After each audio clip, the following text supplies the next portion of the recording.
I'd like to start, we start all of our Thrive series with the same question. In your experience, what does it mean to thrive with breast cancer?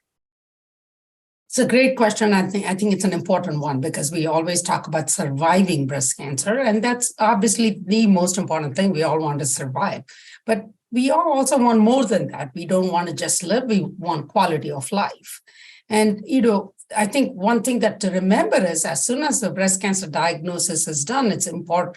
It's difficult to say that you can thrive immediately.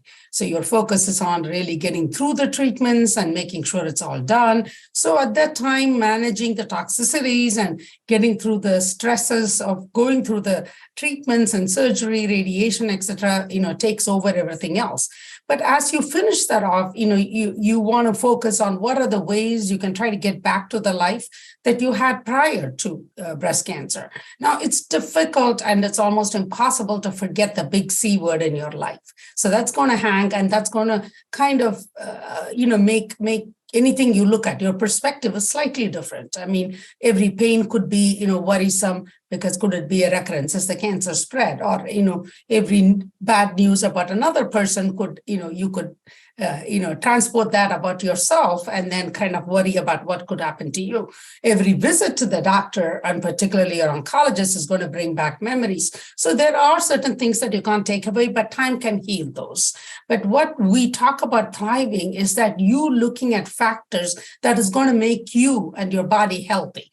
That is going to be exercise, being engaged in whether your work or your family work, and being joyful, and seek what brings you joy, whether it's friends, your work, or your family, and make sure you make time for that. And also eating right. And diet is an important aspect of that, not doing inflammatory diets such as highly fatty diets or meat-containing diet, but really kind of looking at your diet and your weight and your exercise, and trying to also discuss with your team about what are the symptoms you're having and how we can support you to mitigate those symptoms, and really having conversations and somebody you can confide with to both, manage your physical aspects as well as the emotional aspects, and really, kind of thriving and becoming an advocate for yourself as well as for others who have breast cancer is what I would say is truly thriving with with the diagnosis of breast cancer.